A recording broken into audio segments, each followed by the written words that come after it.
Good day to all. We are Prevention Pro, a complete safety solution. Today, we are going to see about fire. What is fire? Basically, fire. We are meeting fire in our day-to-day life. All are meeting fire. All are having and tackling fire everyday life. Men are using while lighting their cigarettes. Women are using while cooking and while burning some waste. People, children are even using the fire while bursting the crackers. Recently Diwali gone, right? So people, all varieties of people, all kind of people are using and dealing with fire. Uh, Asian saying is there. Fire. Fire is a good servant. Fire is a good servant, but a bad master. Why do they say that? Why do they say that? If we control the fire, if we know how to use the fire, if we know how to tackle the fire, then it will serve us in a good manner as a good servant. But if we let the fire to handle us, then it will end in devastating demolitions, devastating, uh, end ups like fire accidents and like burning of buildings. Even like we have seen past few more days before, we have seen that in Chennai, Chennai 6 building was down because of a small electrical spark, which they would have taken care of before. We would have still using the Chennai 6 now, but it is past. We'll go to the subject. What is fire? So fire by explanation, we can go like fire is a rapid oxidation. Fire is the rapid oxidation of a material in the exothermic chemical reaction. Note it down. It is an exothermic chemical reaction of combustion. Exothermic chemical reaction of combustion, releasing heat, light and various reactions. Neither it be chemical or physical, it can be anything. Okay. Fire is the, once again we will repeat it like fire is the rapid oxidation of a material in the exothermic chemical reaction of the combustion, releasing heat, light and various reactions. Let's go in detail about what is oxidation, what is exothermic chemical reaction, combustion, and why these are the results of the fire, while firing it. Okay. Oxidation. What is oxidation? The name itself explains the term oxidation. Oxidation itself explains it needs oxygen. Anything that utilizes oxygen to get itself to react into the atmosphere, that is called oxidation reaction, by releasing oxygen too. Like if some material X is there, it requires oxygen to get itself to be reacted, releasing some Y plus oxygen. This is called oxidation reaction. So the oxygen O2 is the essential part in fire. We will see further how it is essential. We will see it in the further lesson. And what is exothermic chemical reaction? The name itself again explains the term.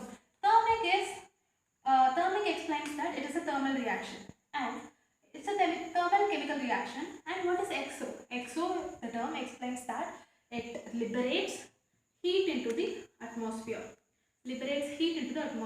So the chemical reaction that liberates heat into the atmosphere is called exothermic chemical reaction. So combustion. Now we are going to see what is combustion.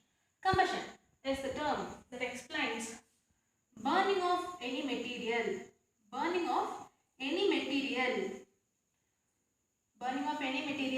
Liberating heat, light and various reactions is called combustion.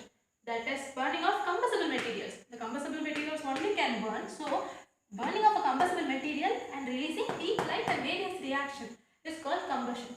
So we now get the clear point that while fire why we are getting this, because why we are getting light, heat and various reaction, because combustion is involved in it, and it is an exothermic chemical reaction, combustion. Now we are going to see about what is a fire triangle. Before getting into the fire triangle, we must know what are the essential things that are essential for a fire to catch up. So in order to fire to catch up, we need three essential things which we can depict it in a triangle. We can depict it in a equilateral triangle like this. What are the three essential things that are essential for fire to catch up? First one is O2. Second one is fuel. And the final one is the heat. In this triangle, we have to note a part like these three things have the equal proportion of involvement in this triangle in order the fire to catch up. So O2. Let's take O2. We have seen the essentiality of O2 in the explanation of fire itself, so we need not to go further into it. I will just brush up it lightly. Like, what is O2? O2 is oxygen, nothing but oxygen. In our atmosphere, nearly of about 19 to 23% of oxygen is present in our atmosphere, wherein only 21% of oxygen is enough for a fire to catch up. Wherein 21% of oxygen is really enough for a fire to catch up. Next one, fuel. Fuel can be of anything. It can be diesel, not only petrol. It can be any material that is combustible, like cloth, like board, like duster, like pen. Whatever the things that is combustible can be included in a part called fuel. That gives the essential part of fire. Heat. This is the external force that bring up the fuel and the oxygen to result in fire.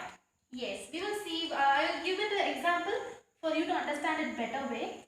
For example, if we take matchstick, we all know the matchstick, right? It has the head and the body part. The body part usually made of wood or wax, which is very combustible. Wood or wax, which is very combustible, easily combustible. But it is the secondary combustible material. Why it is called secondary combustible material? Because we are having a primary combustible material here. It catches fire faster than the secondary combustible material. So it is for sustaining the fire. This is for easily catching up the fire. So it is made up of red phosphorus, ammonium sulfate, phosphorus. So where is the force? This is the fuel. These two are the fuel, and oxygen is O2 is obviously present in the atmosphere. So where is the force? Heat comes from? Heat comes here from the matchbox. We are having the scratch pad here in the matchbox. When we want to lit up, we will scratch the matchstick against the scratch pad. So we will get the flame of fire in the head. Which means that here it produces heat by the force called frictional force. Wherein if you lay across your fingers across this scratch pad, you can feel ups and downs, crosses and all, which means that it is provided there to create friction between the matchbox head and the matchbox scratch pad. Then we are coming to the end of the class. So we have seen fire and what is fire and what is a fire triangle, what are the essential parts of fire triangle, and what are the and the examples of the fire triangle, essential parts of fire triangle too. And this is how we are coming to the end of this class. And we are Prevention Pro, a complete safety solution. You can subscribe us in the below link for further videos, and you can like our page, and you can log on to www.preventionpro.in and www.ehsbrowser.com and inquire at preventionpro.in. Thank you.